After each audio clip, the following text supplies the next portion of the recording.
Así que, Horacio, buenas noches. Gracias por estar acá. Muy buenas noches. En primer lugar, muchísimas gracias por la invitación. Para mí es un honor y es un gusto poder estar en este espacio, aportar algunas ideas, aprender. Yo vengo esencialmente a aprender, no a enseñar, así que todo tipo de críticas, sugerencias, reflexión, argumento, datos son siempre bienvenidos para que uno pueda seguir creciendo y apostando a un espacio que me encanta porque no temen ver una mirada que es esencial en el ser humano, que es su mirada espiritual. Mucha gente cree que somos solamente cuerpo, otros creen que son solamente mente, y la realidad es que el espíritu es ese espacio conector con una realidad trascendente. El ser humano no es una mera unidad inmanente, atomizada, enquistada en el mundo, sino que está llamada a una gloria eterna. Así que muchísimas gracias por la oportunidad de compartir en este espacio que se anima a hablar de estas cosas. Gracias, Horacio. Quisiera arrancar con un versículo bíblico que uno podría decir, bueno, es un cliché, pero me parece que va para la introducción del día de hoy. Y se encuentra en Proverbios 31:10, y muchas veces es este versículo que en las iglesias se regala para el Día de las Madres, o se le regala, bueno, generalmente es a las mujeres porque está dedicado a ellas, y dice, mujer virtuosa, ¿quién la hallará? Porque porque su estima sobrepasa largamente a la de las piedras preciosas. Y esto fue escrito por Salomón hace miles de años, pero hoy vale esta pregunta. Mujer virtuosa, ¿quién la hallará, Horacio? En este rol de la feminidad, en este posmodernismo, con tantos movimientos e ideologías que están rodando por allí. ¿Se puede encontrar una mujer virtuosa? Pues ciertamente sí, y ciertamente creo haberla encontrado, al menos yo en mi vida, y, y esperemos que todo sea para bien.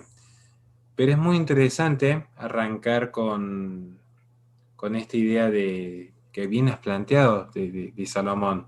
Yo por ahí quizás por mi formación o por cómo estructuro yo mis conferencias, no soy un gran erudito de la Biblia, no soy un gran conocedor, así que me encanta que uno a veces me pueden corregir, me pueden guiar, porque a mí me sirve para aprender. Pero en ese sentido, lo que yo recuerdo, al menos, es que Salomón era una persona muy sabia, o al menos es considerada de las personas más sabias que han pisado este mundo. Y ciertamente fue por la falta de prudencia que también no consta o no quedó registro de que haya sido una persona salva, digamos, por algunas debilidades en torno a las mujeres, digamos, ¿no? ¿Esto qué nos lleva a pensar? De que el hombre por sí mismo no alcanza la gloria, digamos, o al menos el hombre por sí mismo no puede desarrollar todas sus virtudes, porque las virtudes necesariamente, en gran medida, requieren una relación con el otro. La virtud de la humildad requiere necesariamente que haya un otro desafiando que uno sea o no sea ostentoso. La virtud de la caridad requiere de un otro en el cual practicar dicha virtud. Entonces, esto nos lleva a pensar de que quizás el gran problema que tenga hoy la feminidad es que en esencia se ha perdido de vista de que el ser humano, hombre y mujer, se desarrollan en su identidad a partir del otro. No existe ninguna persona que se desarrolle a sí misma en un estado autónomo, en una suerte de naturaleza, de buen salvaje, donde no requiera ya de una comunidad, donde ya no requiera de una interacción, donde ya no requiera del otro, del par. Esto es fundamental, porque ustedes van a ver que constantemente aparecen ideologías en la posmodernidad, cada uno tiene su especialidad, digamos, cada uno tiene su vericueto. Yo podría analizar tranquilamente en este momento el ecologismo, que es el tema central de mi libro. Podría analizar tranquilamente el posmodernismo. Podría analizar el feminismo. Pero van a ver que incluso hasta el propio materialismo, todo termina recayendo siempre, quizás es medio aventurado lo que voy a plantear, algunas tesis propias de Ockham, de Guillermo de Ockham. Quizás incluso en algunas partes con algunas ideas propias del dualismo cartesiano. ¿Qué significa? Negar al otro. negar ese ente existente, negar la realidad objetiva. Y van a ver que luego todo se vincula. Porque estamos hablando de la crisis de la feminidad. Y en la crisis de la feminidad, lo que hay es también una crisis de masculinidad. Porque lo que hay, en el fondo, es una crisis de la relación que tenga la mujer con el hombre. Pero esta relación de crisis es una relación de crisis que también se pueden dar en otros aspectos, como puede ser el del mestizo y el mulato con el eurodescendiente, como puede ser también el del rico con el pobre, o como puede ser el del propio hombre con la naturaleza. Se plantean crisis que siempre redundan en lo mismo, en esta idea de creer que uno es capaz de constituir la propia realidad desde el verbo. Esta es la característica fundamental de la posmodernidad. En la posmodernidad, cuando aparecen los escepticismos, los metarrelatos, es decir, la gente deja de creer en el cristianismo, pero también deja de creer en el racionalismo de la iluminación, descree por completo tanto del liberalismo como del comunismo, entonces aparece una masa amorfa de ideas. Entonces, lo que hay es que cada ser humano empieza a creer que por sí mismo, cada persona empieza a creer por sí mismo, desde su verbo, desde su discurso, desde su palabra, crea la realidad. Y la mujer no ha sido excepción. ¿Quieren ver un ejemplo concreto de cómo ha entrado en crisis el feminismo, la feminidad? Y no solamente por el feminismo, ya vamos a aclarar eso. Analicen la siguiente frase. ¿La maternidad será deseada o no será? Todo lo que yo planteé en términos abstractos, empezamos hablando de repente del rey Salomón y decir, miren qué importante que es la relación con el otro, porque ya sea que para el bien o ya sea para el mal, necesitamos estar en contacto con el otro. El ser humano no es un ser autómata. Y sin embargo, ¿qué es lo que se plantea ahora en la posmodernidad? Tomemos este ejemplo. ¿La maternidad será deseada o no será? ¿Qué significa? Que hasta antes de la posmodernidad, la maternidad era un hecho objetivo. Es decir, ya sea por un hecho tan lamentable como un abuso, o ya sea porque había un matrimonio constituido bajo la gloria de Dios, lo cierto es, la mujer que en el seno de su útero albergaba una vida, era una mujer que estaba embarazada. Ya había una situación de maternidad, digamos, ya había una situación objetiva de una mujer que se había constituido como madre. Habrá madres más virtuosas y madres quizás más disfuncionales, pero el hecho objetivo estaba allí. Sin embargo, hoy la maternidad es deseada o no es. Fíjense si no el lamentable caso que está aconteciendo en San Juan. Fíjense si no en los lamentables casos de la cantidad de abortos que hay en el mundo. De hecho, sumando las 10 principales causales de muerte, según estadística de la propia Organización Mundial de la Salud, las 10 principales causales de muertes exhibidas en la Organización Mundial de la Salud no superan la cantidad de abortos inducidos al año. Ahora, Horacio, te hago una pregunta. Sí, sí.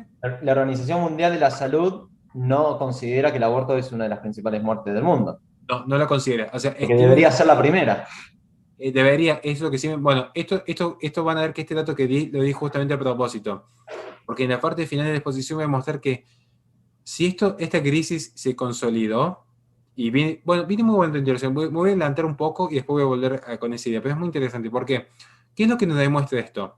La Organización Mundial de Salud, los datos que yo aporto, y están escritos en uno de mis últimos posteos, es porque justamente lo que se demuestra es, el dato no mata el relato. Y esta es la gran mentira de ciertos espacios, creer que el dato mata el relato. El dato nunca mata el relato. Lo que sucede es que en la posmodernidad existe lo que se dice que existe y lo que no se dice no existe. Por eso van a ver que en todos los proyectos por la legalización del aborto inducido nunca se habla del padre.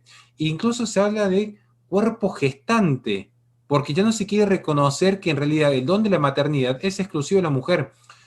Porque lo que no se quiere reconocer es que en realidad existe una realidad objetiva y externa al ser humano, que es el mundo, el cosmos, el otro, la interacción, la comunidad, la vida social.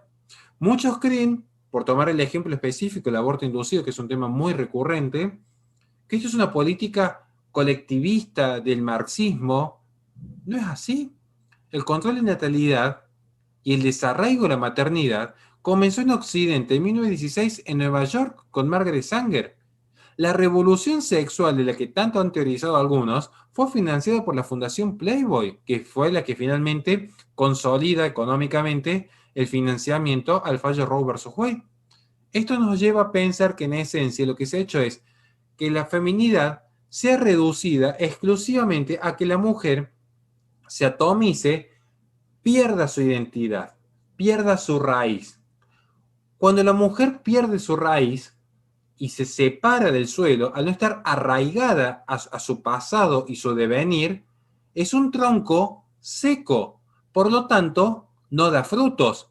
Y un árbol sin raíz y sin frutos no es más que un tronco directo al aserradero. ¿Qué es sino la mujer al día de hoy que una unidad de consumo y de producción? Vean si no, cuántas grandes referentes podemos pensar pro aborto o pro vida están casadas, con hijos. No crean que sobran. ¿Por qué marco esta distinción? Porque, bueno, es obvio que si son pro aborto no van a estar casadas, con hijos, formando familia y reproduciéndose. Pero, ¿y del otro lado? Porque el fondo de la cuestión es, si lo quieren ver incluso en términos teológicos, es una lucha entre el bien y el mal. ¿Cuál fue una de las primeras directivas que Dios le da al hombre? Para hacer un paralelismo incluso, podemos decir metafórico, pero ¿por qué no también tomarlo desde el punto de vista teológico? Uno de los primeros paralelismos que le da Dios al hombre es reproduzcanse y poblen el planeta. Es una de las primeras directivas que existen marcadamente en la Biblia. Ahora bien, la tradición judeo-cristiana, que es la que prevalece en Occidente en términos sociológicos, o sea, no estoy haciendo un juicio de valor en este punto, la tradición marca que siempre fue favorable a la reproducción. Incluso uno lo ve en las crisis de los inviernos demográficos que se han generado en Europa actualmente. ¿Por qué se da que las familias más pobres son las que se reproducen? Por dos factores. El primero, el económico, la suplantación de la mano de obra, y el segundo, porque justamente los que están por fuera de la periferia ilustrada, cooptada por el progresismo, son las que conservan esos valores tradicionales propios de la cristiandad que se viene heredando generación tras generación. Entonces, ya sea por un factor económico, por un factor cultural, lo cierto es que los pequeños burgueses son los que se atomizan con esta idea del consumo, del viaje, del tributo, de la fama y el poder, y los más humildes, los que están alejados de estos epicentros del poder cultural, los que están alejados del campo mediático y el campo educativo, son los que conservan esa tradición más básica de la vida, que es reproducirse. Entonces, la feminidad entra en crisis porque justamente hay un sistema que compele a que la mujer consolide sus tres emancipaciones. Y uno diría, ¿cuáles son las tres emancipaciones? Miren, muchos recuerdan el debate que se dio en el 2020 en torno a la legalización del aborto inducido en Argentina. Muchos lo recordarán, creo yo. Uno se fija y va a ver las diputadas feministas, ¿qué es lo que plantean? Yo soy mujer, yo soy libre, yo llegué a mi cargo con mucho esfuerzo, por lo tanto sostengo X. ¿Qué decían las diputadas no feministas, entre comillas? Yo soy mujer, yo soy libre, yo llegué a mi cargo con mucho esfuerzo, por lo tanto sostengo Y. No hubo nadie que dijese, yo soy mujer, mi rol natural es ser corazón del hogar, por lo tanto, creo que es necesario volver a la tradición. No hubo nadie que dijese eso. Es decir, posiblemente que haya gente pro vida actualmente, pero con ese pensamiento en pos de la emancipación, no va a pasar ni una ni dos generaciones que ya la tercera por lo menos va a volverse a estas ideas antinatalistas. ¿Por qué se da esto? Por estas tres emancipaciones. La emancipación que fue, voy a tratar de ser prudente porque entiendo también en ese sentido el horario en el que estamos transmitiendo. Pero bueno, no, si bien son términos teóricos pueden llegar a sonar mal, pero fueron fisiológicas, voy a tratar de ser lo más prudente posible, la emancipación fisiológica, la emancipación económica y la emancipación política. Y las tres conjugaron. No es que una prevaleció por sobre otra, sino que en base a esta idea de mi cuerpo, mi decisión, vean pues el lado fisiológico, se expresaba también esta emancipación política, que ya no era el derecho al voto o el derecho a ser elegida, era también la emancipación económica. Vean el ejemplo concreto. Monique Wittig, que es una feminista materialista, una feminista radical, dirían algunos.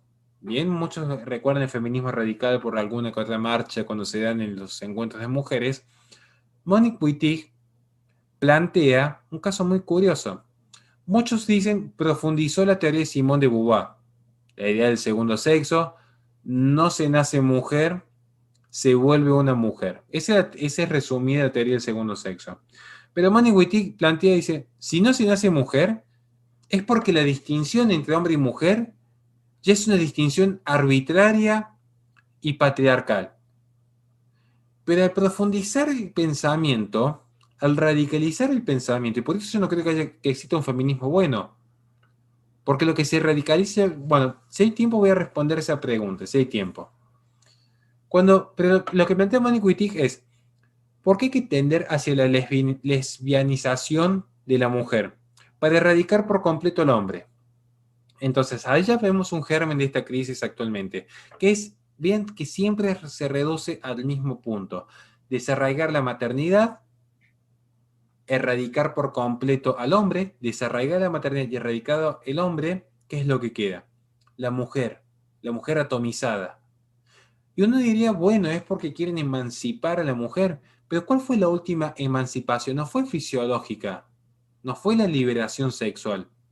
Tampoco fue una emancipación política en cuanto a ocupar rol del Estado, tampoco fue en retorno a las abadías donde la mujer llegaba a ser abadesa o reina de un imperio. De hecho, esa emancipación, tanto política, con la legalización del aborto inducido como fisiológica de mi cuerpo y mi decisión en la revolución sexual, se traducía en una emancipación económica. Monique Wittig, la que para muchos era una marxista radicalizada en el feminismo, en realidad lo que quería era una emancipación económica, es decir, que la mujer tenga más dinero. Así de simple, así de concreto. Al igual que Shulamit Firestone. Porque en esencia, lo que hay, y esto se ve mucho después de la Revolución Francesa, es que en nombre de la libertad y en nombre de la igualdad fue siempre la persecución a la tradición cristiana en el cual la persona pierde los dos cuerpos intermedios fundamentales, la fe y la familia, porque sin fe y sin familia queda el individuo desnudo. Y hoy, en esta idea de la posmodernidad, el individuo está tan desnudo que al perder la fe, pierden un sentido de trascendencia. Y es también la crisis de la mujer. Porque la mujer no tiene sentido de trascendencia. Históricamente la mujer trascendía o por su vocación religiosa o por su vocación en el hogar. Actualmente, ¿cómo trasciende la mujer? Con esta ilusión de la libertad. Ascendí en un cargo, me compré un auto rojo, pude subir a Instagram que he viajado hacia el Caribe, pero es todo finito, es todo volátil. Porque no hay un sentido de propósito. Hay metas, y vaya que hay metas en la posmodernidad. Pero en última instancia está esta idea, que el hombre se crea una realidad que es artificial, no es real. Ya no es el hombre creado, creado por el verbo. Es el hombre que con su verbo crea. Entonces dicen, bueno, yo me autopercibo mujer y he de repente incursionado en competencias femeninas. Y la mujer dice, bueno, yo percibo que un perro es un hijo y por lo tanto ya tengo un perrijo. Y entonces, es esta idea de la mujer queriendo ser lo que no es, que es libre. Porque se creyó libre en los procesos revolucionarios. Toda revolución fue siempre bajo la idea del non-serviam, sin excepción en la historia. Ahora, ¿qué es lo que sucede? Detrás de esta revolución, particularmente la última gran revolución de los 70, la mujer entra en crisis. Porque al ser ya la mujer no creada y tampoco creadora de una nueva vida, sino creadora de su propia realidad, creadora de su propio mundo, la mujer entra en una crisis muy particular. ¿Por qué? Porque ya no posee identidad. Y yo creo que este es el fin último, y, al menos, y después podemos dar lugar a las preguntas que deseen, pero quiero cerrar esta idea. ¿Cuál es la principal crisis de la mujer en la posmodernidad? Que en esta idea de la revolución del eterno presente, en esta idea de la revolución constante, esta idea del mundo desenfrenado, la mujer perdió su identidad. Hoy no existe la mujer. Yo invitaría a cualquier, estamos hablando en términos culturales, ¿no? Estamos hablando en términos de globales, más allá que la gente que nos pueda decir, no, yo tengo claro qué es ser mujer, qué es ser hombre, pero ahí si se fijan, en términos globales, en la cultura, en lo que es el derecho, en lo que es el campo mediático, el campo educativo, el campo político, el campo cultural, no existe la mujer. Porque hoy un hombre que se autopercibe mujer ya es mujer. Porque hoy la feminidad no puede ser definida. Porque si ya de repente la mujer dice, bueno, la feminidad es la sutileza, la docilidad en el corazón, la estética, automáticamente el sistema reacciona y dice, eso es un rol de género. Eso no te define como mujer. Entonces, cuando todos piensan igual es porque nadie está pensando. Cuando todo es lo mismo, ya no hay diferencia de valor. Entonces ya no hay identidad, porque la identidad en términos filosóficos no es solamente el sentido de pertenencia bajo las mismas propiedades, sino también el sentido de exclusión. Es decir, parte de mi identidad es ser hombre. Entiéndase, me puedo separar de lo femenino. Pero también es parte de mi identidad es que soy Horacio Justo, lo cual me separa del resto de la humanidad. Entonces yo tengo propiedades compartidas con Leonel, con Agustín, con Nicolás. Pero también tengo propiedades exclusivas. Por ejemplo, mi gusto por las artes marciales, mi gusto por el mate, por dar algunos ejemplos vacuos. Entonces, hoy la mujer no puede definirse. Y la mujer que no se puede definir a sí misma, porque uno dice, ¿qué es ser mujer? ¿Tener órganos femeninos? Claramente que ya no para el feminismo. ¿Qué es ser mujer? Enrolarse en su rol de hogar, no, porque eso es un rol del patriarcado. Bueno, reproducirse, no, porque eso es un mandato social y cristiano. Bueno, entonces, ¿qué es ser mujer? Creer en Dios, no, porque estás alienada. Ser una unidad de consumo y producción, bueno, eso quizás sí, pero también son una unidad de consumo y producción en hombre. Entonces, hoy la crisis de la feminidad es que no existe feminidad, porque hoy no existe mujer.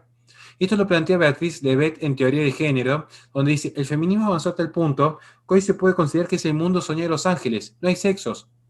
Entonces, la mujer ya no puede mostrar sus atributos, y no me refiero a la cuestión de la obscenidad, sino mostrar quién realmente es, porque justamente se ha creado una tabla rasa, se ha creado un estandarte donde todos deben comportarse de la misma manera, y vean si no el lenguaje inclusivo, ese artificio que dicho sea de paso no soluciona las asimetrías de poder como se ha comprobado en Turquía, Japón o en África, y sin embargo todo apunta a que ya ni siquiera por los pronombres, ni siquiera por el propio lenguaje, puede haber una diferenciación. Y si no hay diferenciación, en ese igualitarismo pleno, no hay libertad. Y la forma en la que se expresa el ser, no el ser en cuanto ente, objeto inerte, sino el ser como ser vivo, para que se entienda, como persona, es porque necesariamente tiene que ser libre, porque solo en la libertad se establece la diferencia. Entonces, esto es, a mi criterio, muy brevemente, en media hora, tratar de resumir cuál sería la crisis de la feminidad. Resumidas cuentas, que ya no existe la mujer. Esta es la principal crisis. Ya no existe el concepto de mujer. Entonces, en un sistema en el que no existe el concepto de mujer, claramente que va a entrar en conflicto la maternidad, el hogar, la fe y la propia estructura de la civilización occidental. Horacio, muchísimas gracias por esta súper síntesis. Y yo te voy a hacer una pregunta. ¿Será que esta ruptura de lo femenino tiene que ver, y también podríamos decir, en cierto punto, ruptura de lo masculino, ¿no? Si uno se va al otro extremo. ¿Tendrá que ver con que estamos viviendo en un momento, en una etapa en donde mira, ni siquiera me arriesgo a decir sentimentalismo, porque el sentimiento es la emoción atravesada por la razón. Estamos viviendo en una etapa de una emotividad que ha nublado la capacidad de raciocinio y que nos ha llevado a todas estas cuestiones. Coincido plenamente. Porque de hecho es algo que caracteriza la posmodernidad. Miren, esto es un proceso que, una respuesta que he sabido ensayar tiempo atrás, pero para que se entienda muy sencillo, para que se entienda muy sencillo, estoy pensando cómo lo podría estructurar la respuesta. Miren, si yo parto al siglo XVI es un siglo de muchos cambios, siglo XVII son siglos de muchos cambios en la humanidad, algunos para bien y otros quizás no tanto. Pero ya en el siglo XVI y siglo XVII empieza esta idea de, bueno, empezamos a cuestionar. Se cuestiona la autoridad, se cuestiona el mundo estatuido, se cuestiona la realidad tal como ha sido presentada a lo largo de la historia. Y en este cuestionamiento hay un retorno a los griegos, y en ese retorno a los griegos se toman ciertos vicios, ciertos idealismos, de creer que en realidad este fue el problema de muchos idealistas. Creían que existía un mundo externo, que eran las ideas, y luego existía, bueno, desde las ideas conocíamos el resto del cosmos, conocíamos el mundo, conocíamos el cuerpo, conocíamos la realidad. No lograban dar respuesta, este fue un gran problema de muchos idealistas griegos, la conexión que había entonces entre la mente y el cuerpo, porque si son elementos totalmente separados, es cómo se comunican. El, Parece una tontería lo que estoy planteando, pero en realidad fue un problema filosófico que hasta el día de hoy muchos idealistas no pueden resolver. Si existen elementos separados como la mente y las ideas del mundo, ¿cómo se comunican entre el mundo de lo sensible, digamos? Pero vamos a ir a esa pregunta específica que vos muy bien has hecho. Lo cierto es que esto se retorna ya en el siglo XVI, siglo XVII. Aparece un pensamiento muy particular que es el de Descartes. Descartes se ve fascinado por la búsqueda de la certeza. Porque cuando aparece el método científico, en esta búsqueda del método científico, en última instancia existió una búsqueda de la verdad.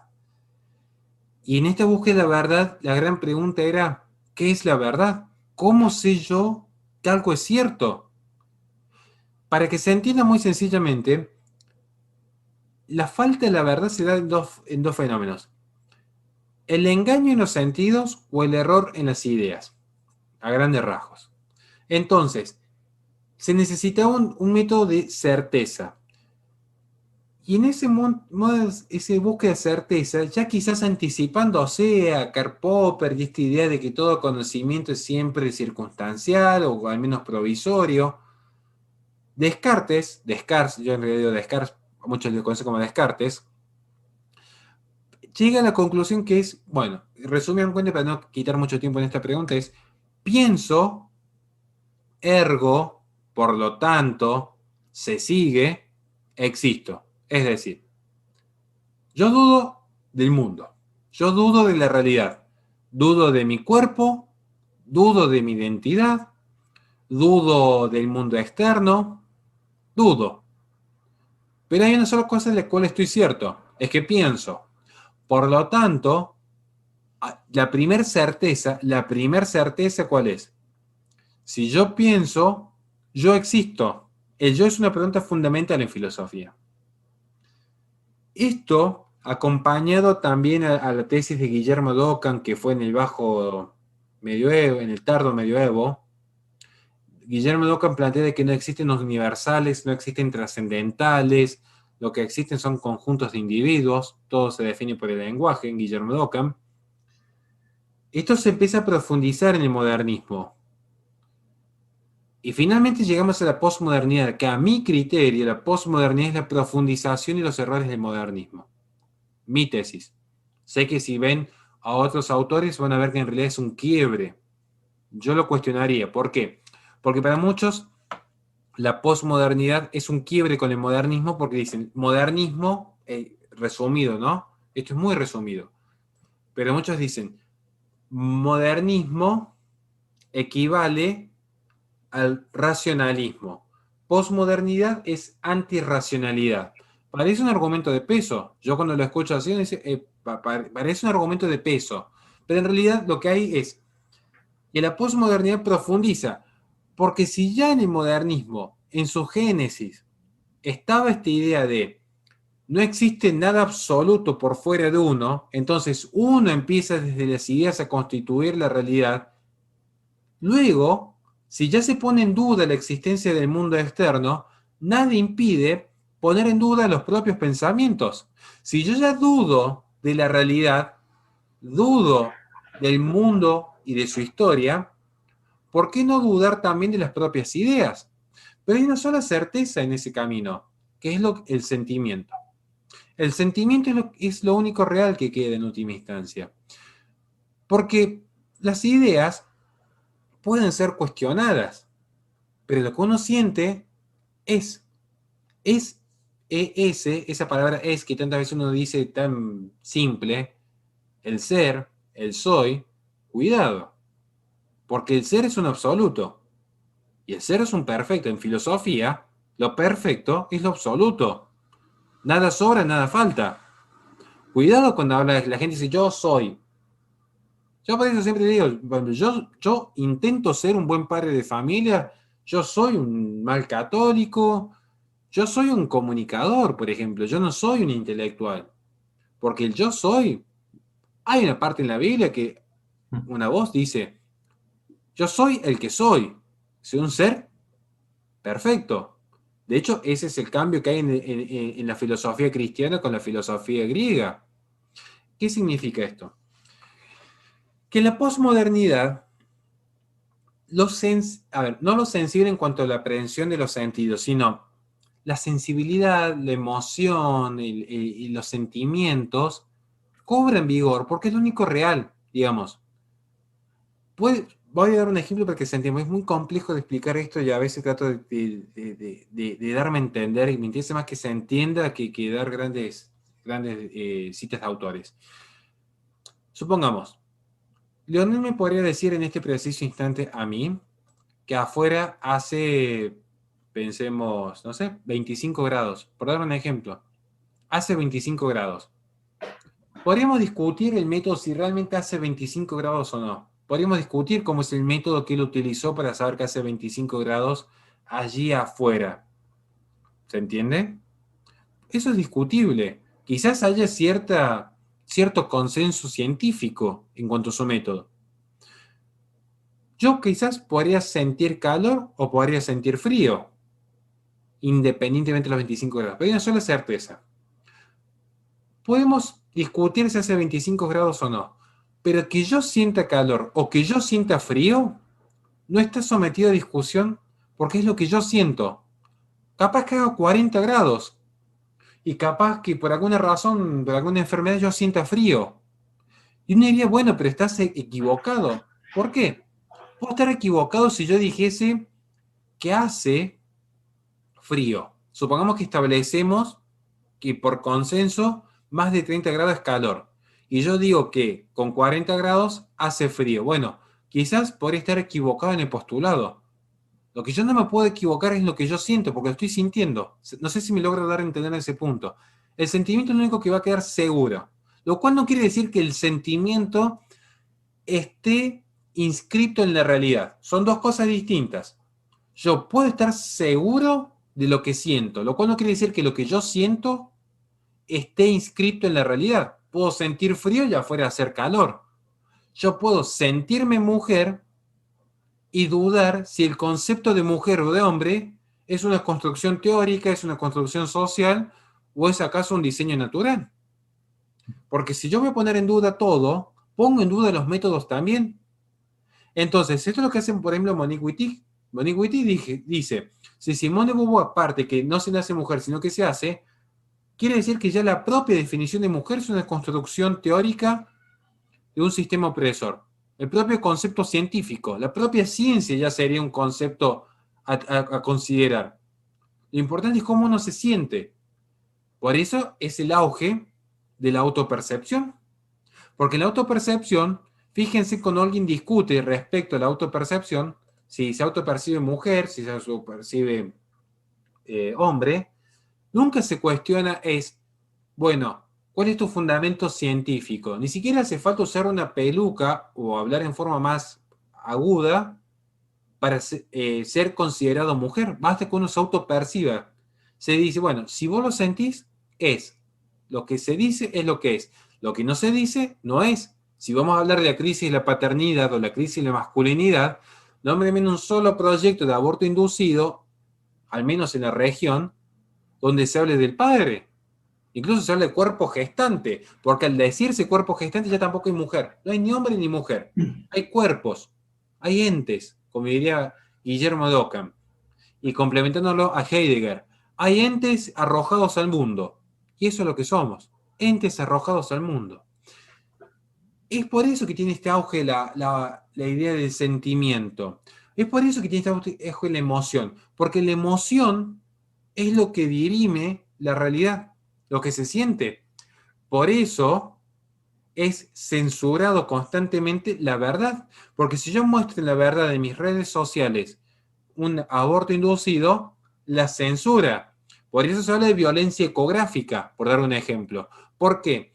Porque el discurso, lo que constituye en la posmodernidad, es lo que se dice que es propio del postestructuralismo. Entonces, ¿qué es lo que se dice? Es un conjunto de células, hasta que de repente ese conjunto de células se le escucha el corazón y se lo ve moverse en la ecografía. Entonces, violencia ecográfica toma un elemento de Pierre Bourdieu, para que lo quiera buscar, violencia simbólica. Bueno, en base al concepto de violencia simbólica de Pierre Bourdieu, dicen, es violencia ecográfica que la mujer que va a abortar le hagan escuchar los latidos de un corazón. Y uno dice, ¿por qué? Si no se supone que es un conjunto de células. Claro, se quiere silenciar esa verdad. Y sin embargo, así como se apela a la emoción, en este caso, la indiferencia. Conjunto de células, casi como si fuera una célula cancerígena.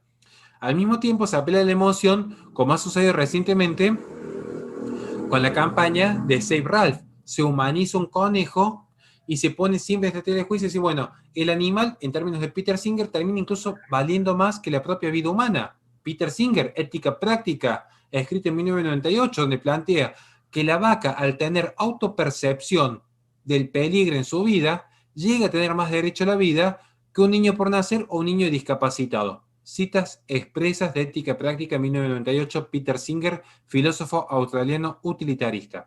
Entonces, esto es el auge de la posmodernidad, el sentimiento arrasando por completo toda idea de racionalidad, porque en última instancia lo que queda es ya no ese enfrentamiento con la racionalidad, sino la profundización de la duda. Ya no solamente se duda del mundo externo, también se duda de la razón. Se duda y lo que subyace es, bueno, simplemente sé lo que quiere hacer. Lo que vos digas que vas a hacer, lo serás. Y esto es un riesgo. Cuando uno empieza a hablar de maternidad, ¿será deseado o no será? Todo depende de la autopercepción. ¿Por qué? Les voy a dar un ejemplo concreto, y ya con esto cierro. Tan peligrosa es esta idea, porque las ideas tienen consecuencias, claramente. Claramente.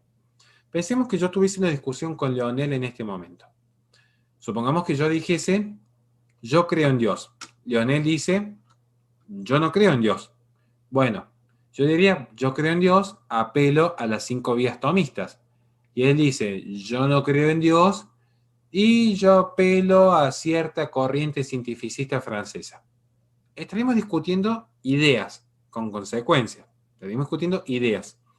Pero no es lo mismo que yo diga, yo no creo en Dios, por dar un ejemplo, perdón, no es lo mismo que yo diga, yo creo en Dios, a que yo diga, yo soy Dios. Porque si yo digo que yo soy Dios, cuando Leonel diga, Dios no existe, no está negando una idea mía, me está negando a mí. Entonces, bajo la falacia de suma cero que plantea Roger Scruton, si algo me falta a mí, es porque alguien me lo quitó. Fíjense en cómo funciona la izquierda, dar un ejemplo concreto. Si alguien es pobre, es porque el rico se lo llevó, el capitalismo. Si alguien es discriminado, es porque alguien lo oprimió, el racismo, que se ve con Black Lives Matter, por dar un ejemplo. Si alguien, por ejemplo, no es libre, es porque alguien le quitó la libertad. El heteropatriarcado, el machismo, los cristianos. Pero fíjense en que cómo es el discurso siempre de esta izquierda. Si algo le falta a uno es porque alguien se lo quitó. Entonces, en este caso, si alguien me cuestiona a mí, está cuestionando mi identidad. Entonces, alguien me está queriendo quitar quién yo soy. Por lo tanto, hay que cancelar, censurar, erradicar, en términos de Herbert Marcuse, cuando teoriza Alemania del 68, incluso apelar al terrorismo con tal de ser intolerantes con los intolerantes. Porque claro, ¿cómo va a cuestionar la existencia del desvalido, del desprovisto, del pobre? Entonces, aquí está el fondo de la cuestión. Cuando estas ideas se enraizan en política, lo que finalmente subyace son los sistemas más totalitarios, que es actualmente el peor de los sistemas totalitarios, porque encima el hombre promedio se cree original, ya no es el hombre masa como Ortega y Gasset, que transitaba con un traje, digamos, bastante desgastado, en una arquitectura brutalista, con un día gris. Se cree original porque se cree un hombre colorido, se cree capaz de crear su propio mundo y sin embargo es una masa más, digamos. Entonces, este es el problema. Este es el problema de fondo. Que las personas creen que su discurso constituye en realidad, y cuando uno quiere mostrar la verdad allí afuera, acá sí se cumple el fenómeno de Platón. Cuando uno vuelve y les dice, he aquí la verdad, porque no es que el hombre que descubrió la verdad en el mito de las cavernas, en esta alegoría, no dice, yo soy la verdad. Cuidado. Cuando el hombre desciende a las cavernas, les dice, yo descubrí la verdad, y la descubre en cámara lenta, porque va por partes, va descubriendo, porque lo encanila el sol. Cuando vuelve a las cavernas, es tomado por loco y lapidado. Y nunca dijo, yo soy la verdad. Capaz que si hubiese dicho, yo soy la verdad en tiempos postmodernos, se lo hubiese creído más. Pero no creo que entiendan así. La verdad es objetiva, está allá afuera, y es cuando es desacreditado. Ahora, cuando uno dice, yo me autopercibo una niña de 5 años, o yo me autopercibo una vaca, sí es aplaudido.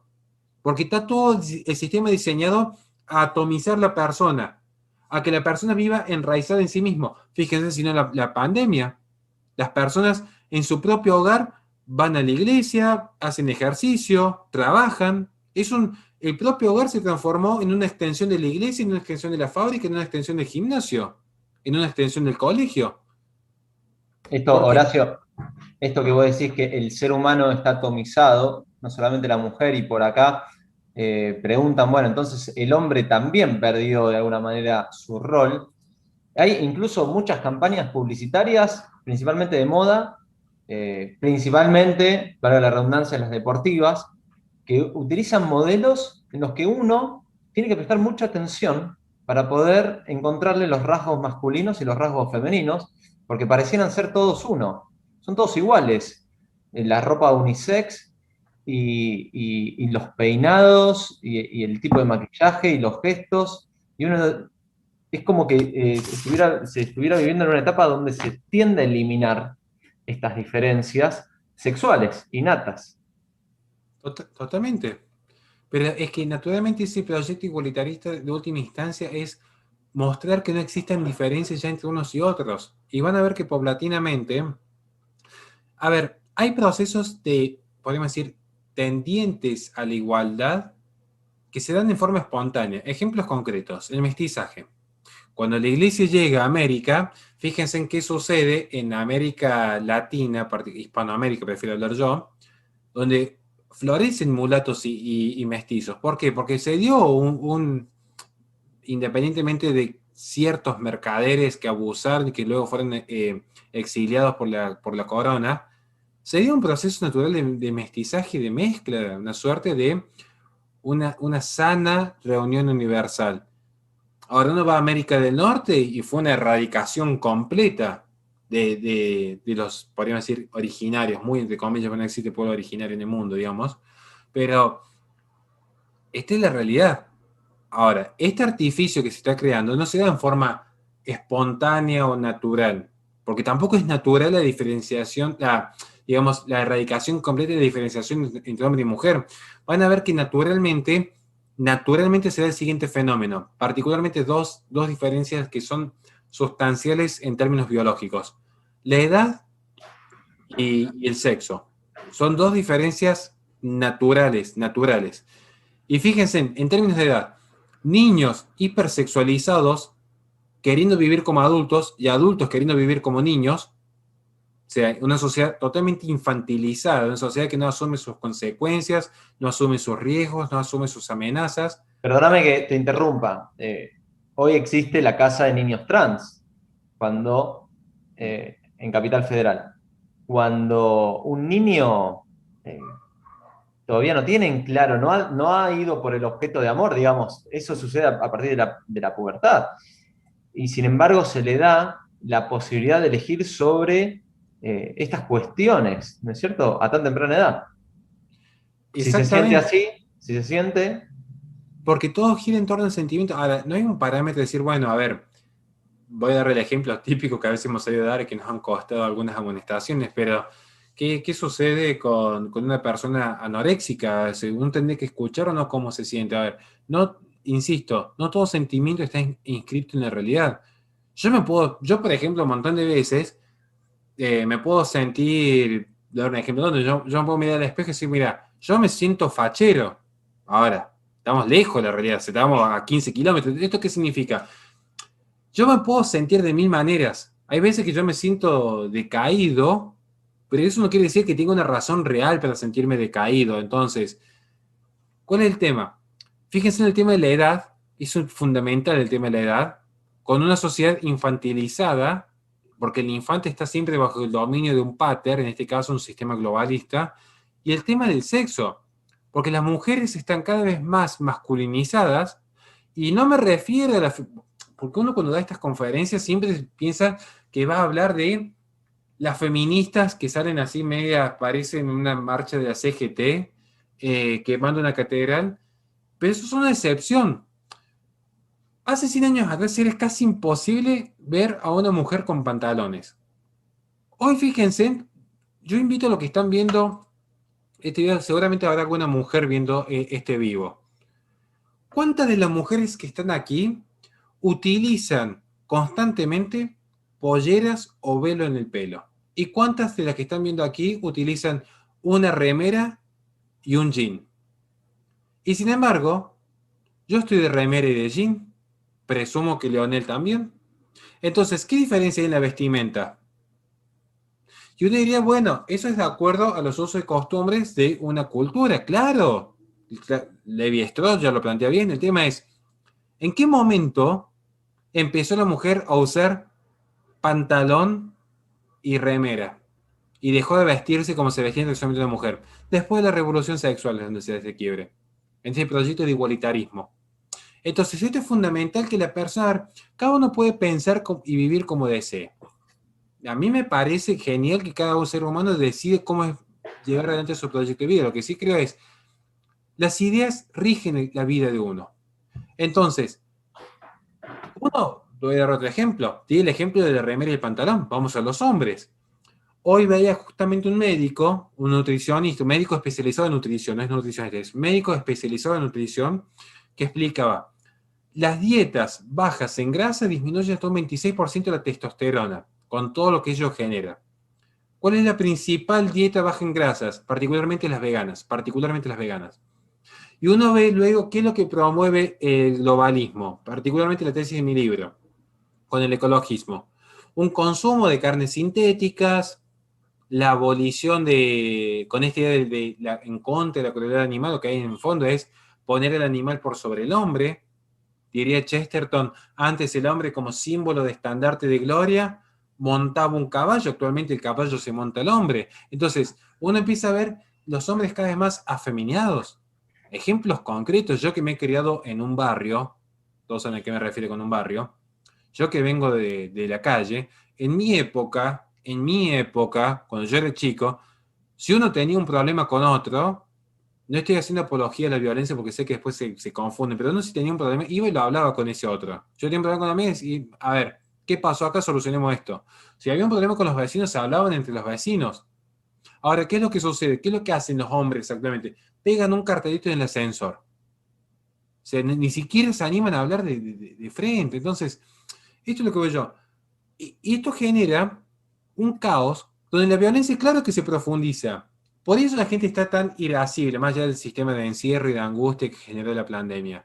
Pero porque en el fondo hay personas que están en un caos porque no encuentran su identidad.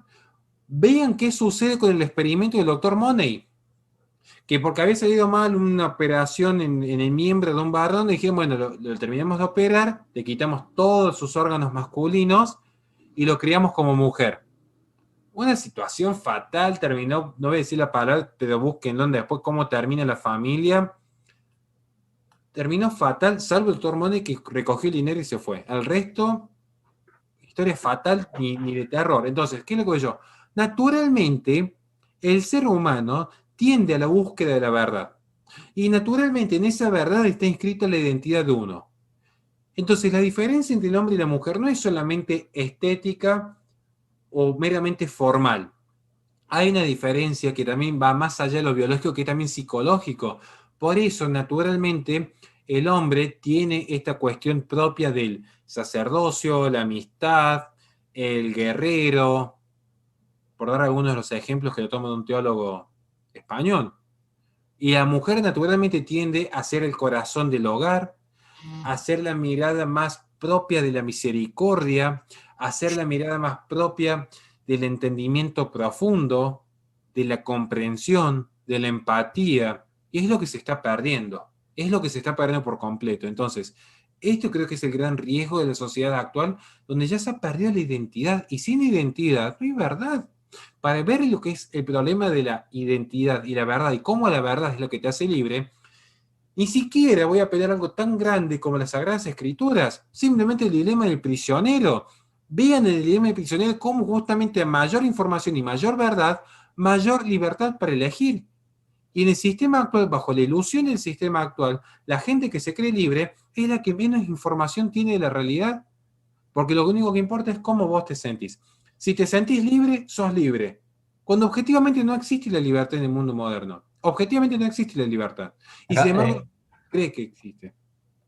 Horacio, justo tocaste un tema que lo iba a tratar un poquito más adelante. No sé hasta qué hora estamos, son las 9. No, seguimos, está Bueno, interesante. Perdón si me explayé demasiado. esto no hay problema, muy rico todo lo que estás trayendo.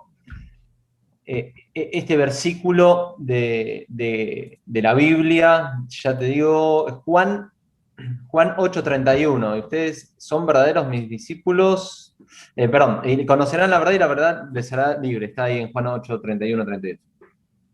Interesante porque el concepto de libertad es buscar la verdad. Ahora bien, es una verdad que tiene que ver con Dios como centro, poner a Dios como centro. Entonces, ¿qué sucede en estos tiempos cuando se está intentando desplazar a Dios de toda la ecuación humana? ¿Qué riesgo se corre? Es muy compleja la pregunta, es muy compleja, porque si este debate lo hubiésemos tenido en el siglo XIX, yo hubiese planteado la misma tesis que planteó Edmund Burke con escrito sobre reflexiones de la Revolución Francesa. No es la primera vez que se intenta reemplazar a Dios, ciertamente, pero hay una particularidad. Miren, yo voy a tomar algunos elementos para la comparación. Durante varios siglos, Dios fue el centro de la humanidad. Que, aunque a muchos les cueste creerlo, fueron siglos de mucha paz. De hecho, es con el Estado moderno que aparecen las guerras. Es verdad que en la Edad Media hubo escaramuzas, más allá del periodo de Reconquista. Si no, vayan a ver las mujeres cómo vivirían bajo el yugo oriental. Vaya, cada uno haga el experimento. Pero lo cierto es que en la Edad Media la mujer era abadesa, o sea, ocupaba el centro de la ciudad. Dato, no opinión, digamos. Ahora, ya en el siglo XV, XVI empiezan los periodos de fractura y aparece el Estado moderno, con una serie de particularidades. Y también aparece esta idea del pensamiento que deja de ser teocéntrico, se culmina la cristiandad medieval y empieza esta idea del modernismo, el progreso, la libertad, y aparece también el antropocentrismo. Y actualmente podemos estar hablando del biocentrismo, pero no quiero hacer gala de un tema que nos excede hoy. Pero lo real es que Dios ya se encuentra desplazado. Ya en el siglo XVI se empieza a desplazar a Dios. Guste a quien guste, es una realidad objetiva. Ejemplos concretos. Empecemos, por ejemplo, con Francis Bacon, que hizo reemplazar a Dios por la ciencia. Francis Bacon. Y ahí aparece el auge del pensamiento científico y el desarrollo que, bueno, trajo aparejado la idea esta de, bueno, el hombre estaba atrasado tecnológicamente en la Edad Media, culpa de la iglesia, y ahora sí ya hemos evolucionado gracias a la ciencia. Después, con sus mausoleos y su modificación en el almanaque, Robespierre, cuando luego de incinerar los conventos, saquear las iglesias, abusar de las monjas y asesinar al clero, plantea reemplazar a Dios por la razón. Y si profundizamos de las comunas de París, surge el prototipo del pensamiento de Saint-Simon, que finalmente se traduce en el pensamiento del comunismo, que es el que toma Marx. Y allí se reemplaza a Dios por el propio poder político. Vean si no qué sucede con las iglesias en China, donde los crucifijos son bajados para levantar el cartel de su líder. Entonces, y actualmente se rinde culto a la Pachamama, a la Gaia y la Madre Naturaleza, que es el culmine del paganismo. Pero esto creo que es importante rescatar porque en la posmodernidad no hay una afrenta. No hay una afrenta. Acabo de tomar dos elementos que creo que son necesarios considerar. Por un lado, Gramsci plantea que si bien era necesario la lucha y la revolución desde el campo mediático y el campo educativo, mediático en cuanto a prensa, y educativo en cuanto a academia, él planteaba, recuerden, Gramsci escribe desde Roma, desde Italia, y tenía una preocupación particular por la iglesia de Roma. Él toma nota y dice, si los cristianos son perseguidos, se refuerza la fe, porque una persona está dispuesta a morir por lo que cree. Vamos de vuelta. Lean a Ortega y Gasset sobre las creencias y las ideas. Uno tiene que atacar las ideas, no la creencia, porque cuando atacan la creencia se refuerza la creencia. Si se atacan las ideas, quizás se pueda llegar a generar un cambio. La creencia nunca la va a modificar uno. Uno está dispuesto a morir por lo que realmente cree. Entonces, allí sostienen que tienen suerte de relación media no ambigua en cuanto a alianza. Pero sí me interesa un dato, porque luego escribe Graham Greene, que es un apologeta anglosajón, respecto a la sociedad cristiana y occidente. Y es muy particular, yo de ahí saco una idea que la refuerzo luego con ciertos elementos de Lyotard, que es quien desarrolla la condición postmoderna. Hoy el cristianismo, muchos dirán, está siendo perseguido. Y yo les diría, depende. Puede que sí o puede que no. Yo diría que Dios, a veces es perseguido. Pienso, por ejemplo, las matanzas en Medio Oriente, las persecuciones que se dieron en Oriente con los jesuitas en su ingreso a Japón. Pienso en las misiones que hubo en África. Bueno, hay persecuciones. A veces veo en esta idea del secularismo y el laicismo, esta idea de iglesia y Estado, asuntos separados, nadie se percibe que en realidad no es una cuestión de presupuesto, sino la idea es que los cristianos no puedan opinar en espacios públicos. Porque con la idea de iglesia y Estado asuntos separados, primero, que no vieron cómo es la historia argentina, desconocen qué pasó en 1820 por completo, cómo se le confiscó toda la iglesia, y que luego se hace una compensación económica en 1853 con los elementos económicos de ese momento. No se hicieron los cálculos económicos como se haría actualmente, donde la ciencia avanzó. Pero además, era la idea de erradicar la moral. La idea de iglesia y Estado asuntos separados aparece el debate con este pañuelo anaranjado después que se pierde el debate en el 2018 con el pañuelo verde. Entonces dijeron, no, nos votaron en contra porque son todos cristianos. ¿Cuál es el principal argumento pro aborto? Vos sos cristiano, tu opinión no importa. Entonces a veces aparece esta idea de persecución, pero le puedo asegurar que en el fondo, la realidad no es una persecución directa, no es una afrenta bélica, porque eso hasta sería bueno. A mí me encantaría morir como mártir. como Yenta, como Sacheri. A mí sería un honor, no lo merezco y por eso sé que no va a pasar. Pero para mí sería un honor, digamos. Ahora, ¿cómo se enfrenta a Dios en este siglo? No se lo enfrenta como antes. Hoy el enfrentamiento es mucho más peligroso para el cristiano promedio. Porque ya no es que se le intenta tapar el sol.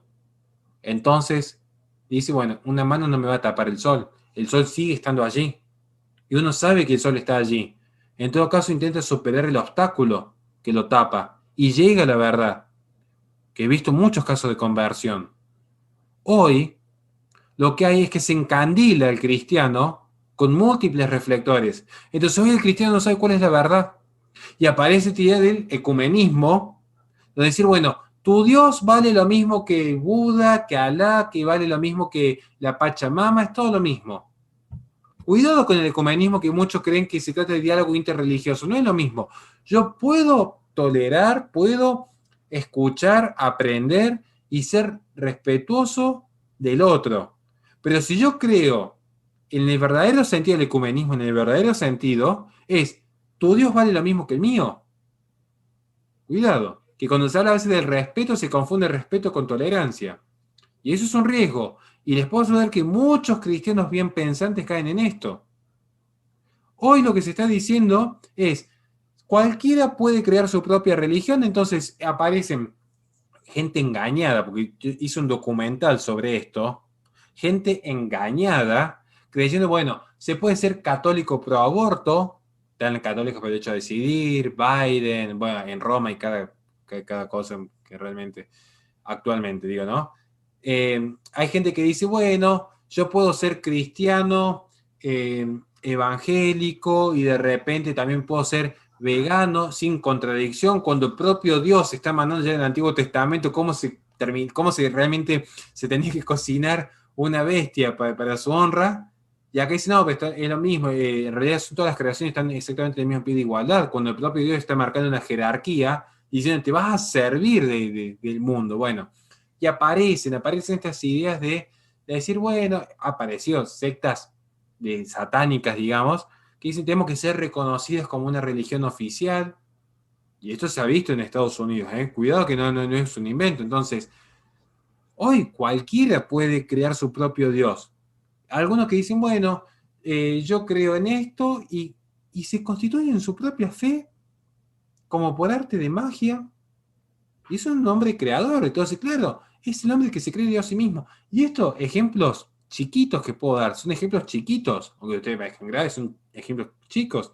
¿Quiere ver un ejemplo más grotesco? La filosofía transhumanista es la filosofía del Ícaro que sigue desafiando a Apolo. La filosofía transhumanista es el hombre que quiere volar a la par de los dioses. Entonces, como no acepta su lugar en el mundo, dice, quizás podemos llegar a dominar la naturaleza. Y quizás podamos llegar a dominar el miedo al otro, que actualmente es lo que aparece con algunos fenómenos del progresismo. Pero todavía no podemos dominar la muerte. Hasta que aparece, algunos dicen, ¿por qué no? ¿Por qué no podemos ser como dioses y ser inmortales nosotros también? Y esta idea de, bueno, vamos a ser como dioses, y curiosamente, tomando a Yuval en Homo Deus, el hombre nunca estuvo tan cerca de ser como Dios actualmente. Y sin embargo es cuando más cerca está de su propia destrucción. El hombre, a medida que más se acercó a ser como Dios, es cuando más cerca ha estado de su propia autodestrucción.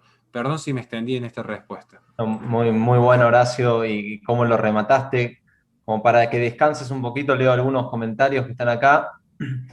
Bueno, Liliana dice, la humanidad está en crisis desde que nos alejamos de Dios y sus mandatos, eso desde el pecado en el Edén. Sabés que una vez estaba en una escuela, bueno, tenía que hacer algo, era una escuela denominacional, y el director me contaba que era nuevo y tenían que hacer el nuevo reglamento de convivencia.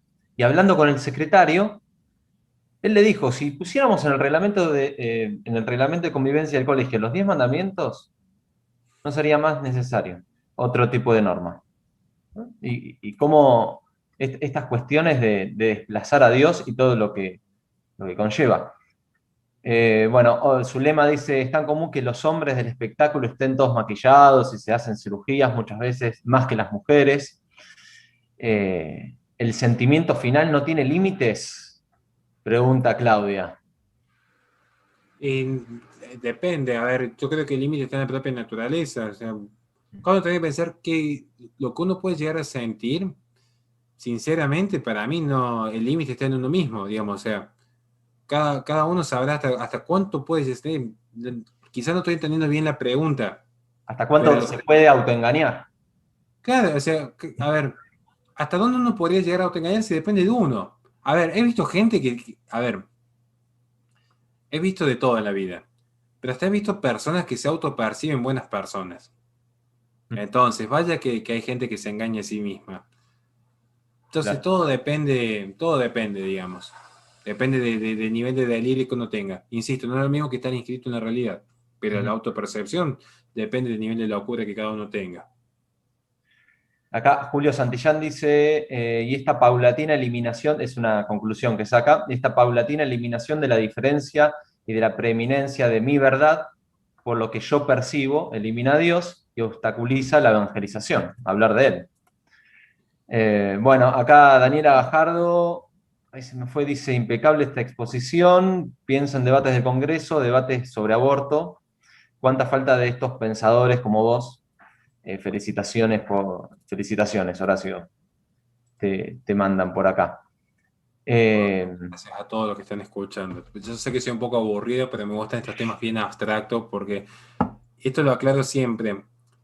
Yo sé que es aburrido hablar de filosofía, o sea, yo sé que es aburrido hablar de filosofía, pero si ustedes entienden cómo funciona esta estructura de la atomización de la persona sin el otro, la persona que cree que de su propio discurso constituye una realidad, ya no solamente que van a tener argumentos para refutar las teorías del feminismo, sino van a entender las teorías del ecologismo, por ejemplo, cuando dicen el animal vale más que el ser humano, estas ideas de, bueno, si la persona de color está sufriendo es porque el hombre blanco lo dejó fuera del juego. Entonces, antes de explicar punto por punto, mejor explicar, por ejemplo, la falacia de suma cero, que fue la que escribió ahí en mi Instagram. Entonces, bueno, al entender cómo funciona la falacia y la suma cero, puedo refutar por completo cualquier teoría de izquierda. Mañana es una crítica a la derecha, no crean que esto es una cuestión solamente de un lado, digamos.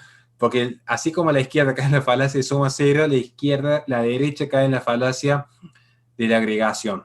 Pero bueno, hay que esperar para eso. Pero muchas gracias por los comentarios de apoyo realmente. Acá tengo dos preguntas más. No sé si la gente que Ese, esté escuchando quiere hacer alguna más. Felicitaciones, Horacio, clase magistral, te dicen por acá también. Eh, Mientras te tomas un mate, acá preguntan, bueno, en realidad no preguntan, pero la gente quiere saber si es dulce o amargo. Eh, amargo como los hombres. A ver, el mate es porongo, hierba y agua caliente. O sea, el resto es un invento de la posmodernidad. Eso mate de silicón o el azúcar o esas cositas light que le ponen es... bueno, acá te dice, por favor, seguí así de aburrido, su lema, porque haces muy bien. Una pregunta de las últimas dos que tengo. Esto que se escucha mucho, yo soy docente, Horacio, y muchas veces llevo estos debates, doy una materia que se llama Construcción de Ciudadanía, y toco mucho estas cuestiones para debatir. ¿La mujer tiene menos derechos que el hombre? Es algo que es un discurso este también que se escucha mucho. Bueno, a ver. mm, Sintético, lo más sintético posible. ¿Qué eh, crees? a ver, lo que le va a servir a muchos, lo que le va a servir a muchos, voy a ser muy, muy impopular con esto, pero miren, quieren ganar un debate, quieren entrar a un debate y ganarlo rápido, díganle, bueno, a cualquier mujer feminista, promedio, ¿no? Esto quiero aclarar, porque esto es bueno a veces cuando conoce el público aquí en la punta. A la feminista, vayan y díganle a la feminista que le nombren un solo derecho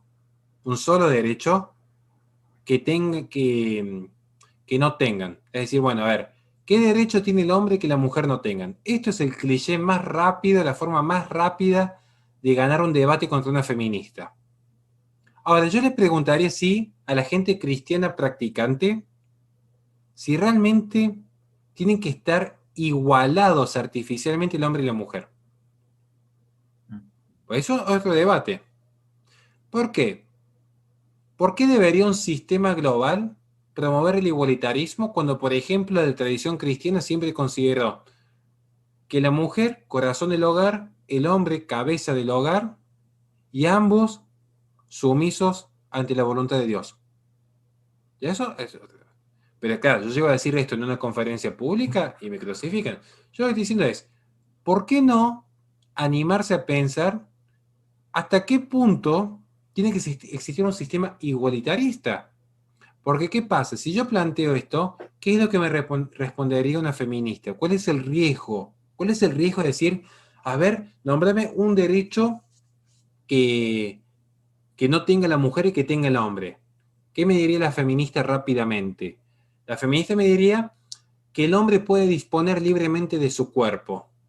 Entonces tengo que empezar a debatir nuevamente que el niño por nacer en realidad está dentro de su cuerpo, pero no es su cuerpo, y tengo que empezar a rebatir las tres causales de Judith Thompson cuando escribe en el 72 una defensa del aborto. Pero el tema es que en cierto punto, uno va a notar que esta suerte de liberalismo político que trajo aparejado este igualitarismo se refleja en ese postulado. Es decir, bueno, si hay igualdad plena de derechos, tranquilamente la mujer tendría que poder abortar. Y uno diría, bueno, tranquilamente, si se permitiese el aborto seguro, legal y gratuito, si se legaliza y se permite, como que ya se permitió en Argentina, ahora el hombre, para mantener un sistema de coherencia, para mantener de decir, bueno, así como la mujer puede disponer no traer un niño al mundo, el hombre debería legalmente poder disponer no hacerse cargo.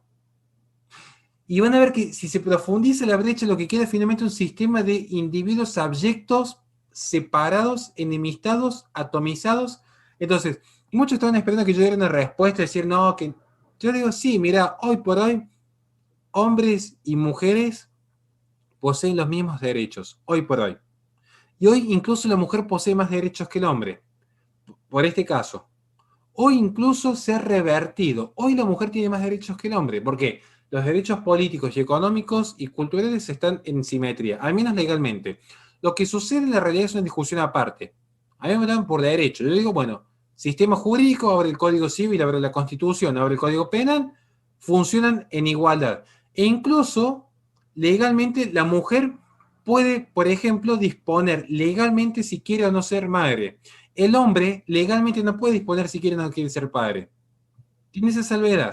De hecho, hoy se dio a conocer una entrevista que le hicieron a un padre, si no me equivoco, sanjuanino, Sí.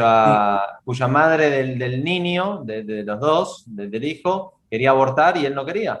Y él estaba apelando a la justicia. Y bueno, gracias Horacio por la respuesta. Acá Claudia dice, Dios nos hizo diferentes para complementarnos. Cada sexo tiene su rol en la vida. Bueno, y última pregunta, ya como para ir cerrando, Horacio, ¿qué consejos les podés dar acá a los padres, a las madres? Porque hay muchos, yo conozco muchos de los que están acá, que tiene que ver obviamente con este tema que nos trae hoy sobre el rol de la mujer, también hemos visto el rol del hombre. Y bueno, el adolescente que dispara, uno podría decir en un término bien coloquial, dispara para cualquier lado en la primera que compra, ¿no es cierto? Es la pregunta más difícil de todas. Y a ver, tan difícil es que yo al día de hoy, ni yo sé cómo responderla, porque a veces me pregunto si estaré haciendo bien las cosas o no como papá, y es muy complejo. Solamente el que es papá sabe que no hay una fórmula para eso. Podemos intentar aconsejar algo. Les voy a aconsejar algo que se va a separar mucho de la academia. No, les voy a aconsejar algo que se separa mucho del mundo académico, de los filósofos, los autores y los sociólogos. En primer lugar, lo que más le aconsejaría es no dejen nunca de ser compañeros, muy compañeros, extremadamente compañeros con sus hijos.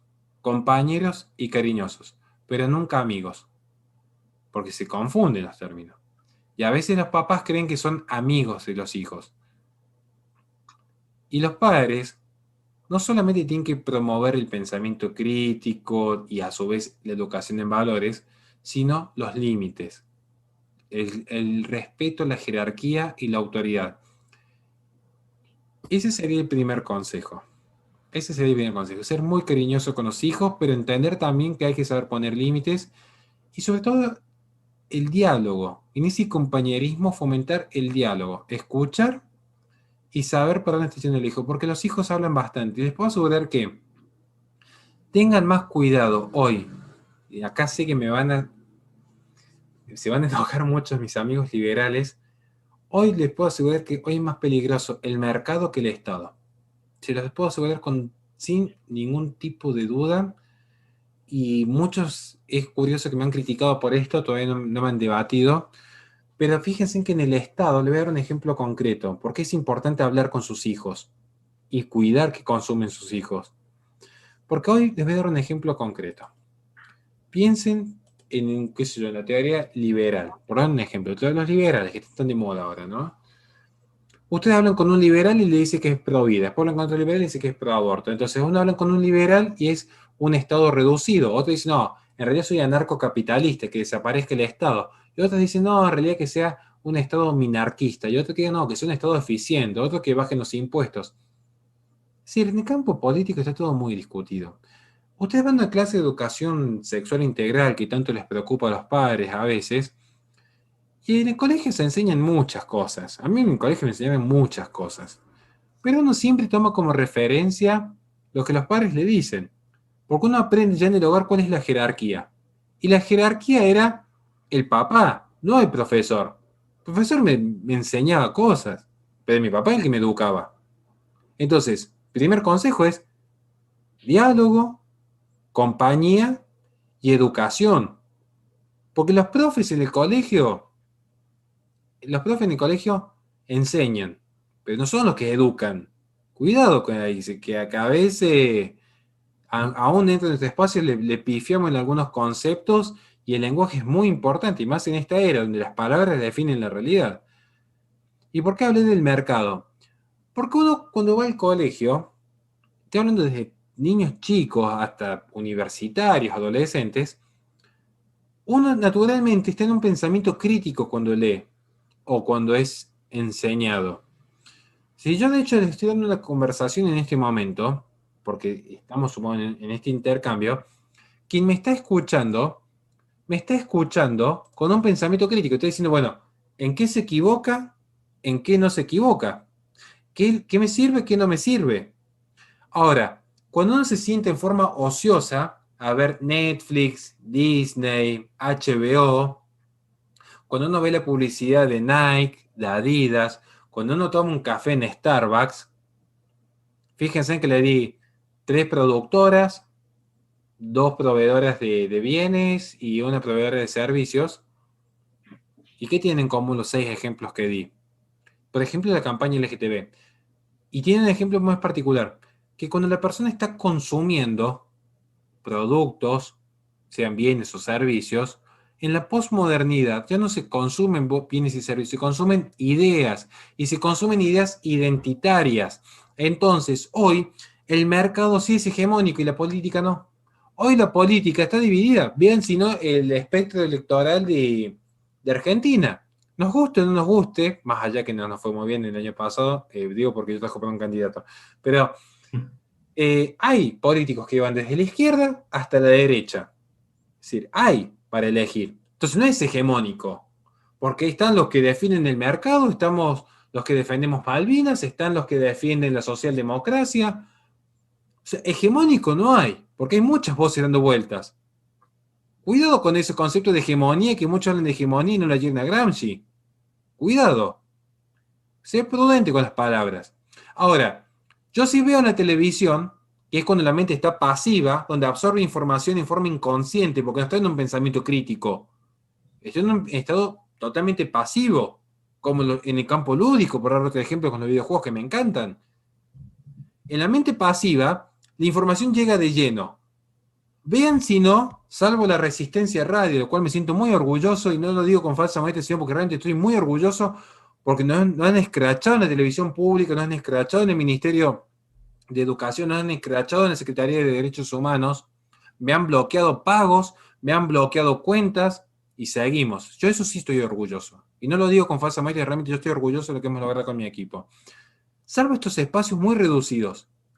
¿Qué es lo que hay en la televisión? Hegemónicamente, ecologismo bueno, feminismo bueno, indigenismo bueno. No es que uno pone un canal y acá sí son críticos de la campaña LGTB y pone otro canal y acá no, sí, acá están a favor. Es las grandes corporaciones bajando el mismo mensaje. Entonces, primer consejo, como un segundo consejo. Cuidado más con el mercado que con el Estado, que en esta dicotomía, muchos no entienden que en la posmodernidad lo público y lo privado se ha desdibujado. Hoy plataformas privadas como Twitter, Facebook o Instagram marcan más tendencia que una docente enseñando ideología de género en el colegio. Y tiene más llegada. Porque muchos no van al colegio, pero el 99% sí consume redes sociales. Vaya paradoja en el mundo moderno, ¿no? Y el tercer consejo que les quiero dar, y con esto ya cierro, para los que son papas, es, a ver, es complejo ser papa. No es algo que a uno le vayan a enseñar a decir de chico, te van a preparar para ser papá. Uno de chico lo preparan para insertarse en el mercado, no lo preparan para formar familia. O sea, hoy, fíjense en la educación cómo funciona hoy. Fíjense en el sistema educativo cómo funciona hoy, ¿no? Hoy se prepara a la persona para ser insertada a un mercado. No para formar familia. Entonces, sean pacientes consigo mismos. Sean pacientes, porque no es fácil. Uno comete muchos errores en el camino. Entonces, el consejo es, así como son misericordiosos con los otros, sean misericordiosos consigo mismos, ténganse en paciencia, si un día se equivocaron, vuelvan a arrancar como en la vida misma, porque es muy complejo ser papá en esta era. Es muy complejo. Entonces, tómense en tiempo, a veces un tiempo para leer, algo que realmente los construye espiritualmente. Tómense en tiempo para escuchar el reproche que le puede hacer un hijo, porque también se puede aprender de ellos. Si están casados o en pareja, escuchen a la pareja, hagan equipo, entiendan que a veces, y traten también de que si hay una pelea en la pareja, que la pelees con la pareja, no con los hijos. Esto parece una obviedad, pero no, no es tan obvio, lamentablemente. Entonces, el tercer consejo es, tengan mucha misericordia consigo mismo. Aprendan a perdonarse errores del pasado y eso los va a ayudar incluso a encaminarse bien a futuro. Porque miren, ¿saben por qué les digo esto?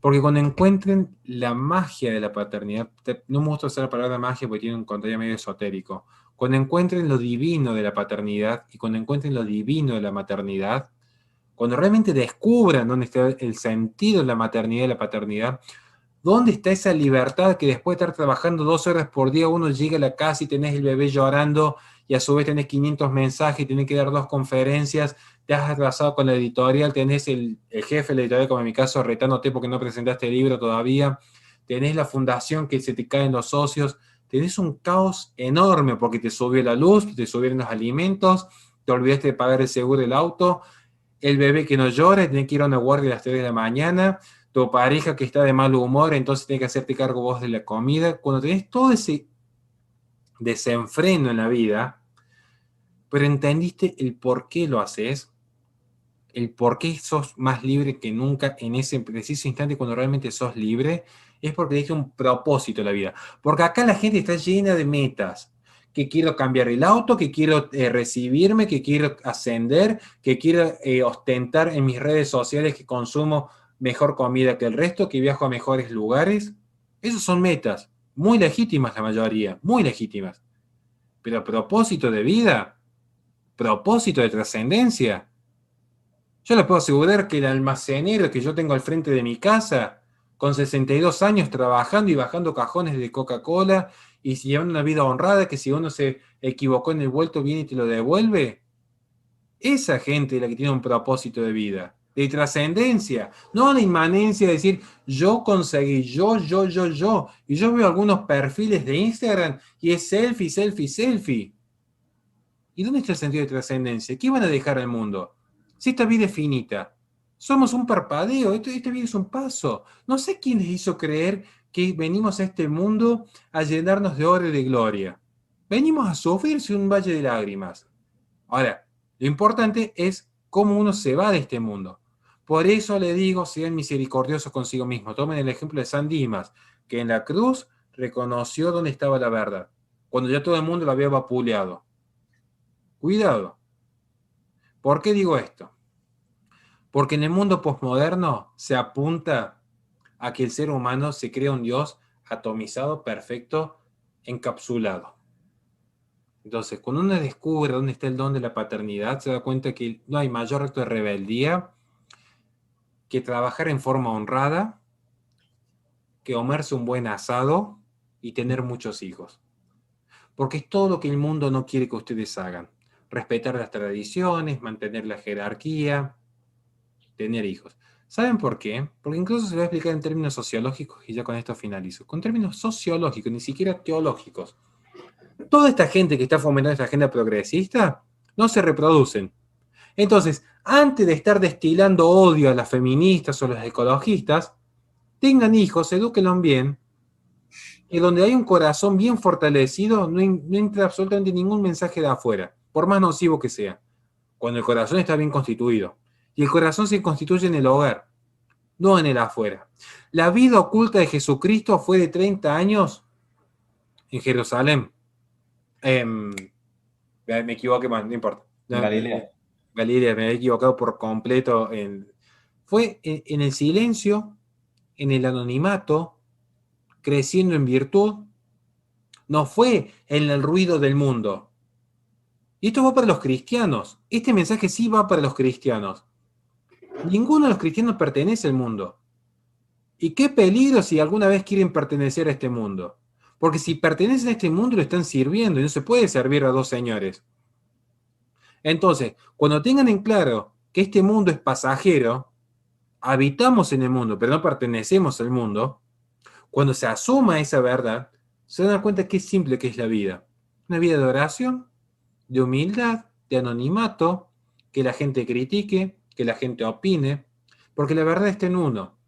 Y cuando uno está realmente seguro de dónde está la verdad, uno lo invita a los demás a que la conozcan, pero si ellos quieren seguir de largo, uno se sacude el polvo de las sandalias y sigue de largo. Problema de los otros. Uno tiene que simplemente fortalecer el propio hogar. Perdón si me extendí, pero quería dejar ese mensaje claro. Sean misericordiosos consigo mismos, porque no pertenecemos a este mundo en búsqueda de que el mundo nos acepte. Entonces, ¿nos equivocamos? Bueno, nos equivocamos. Porque aún en los renglones más torcidos, Dios escribe derecho.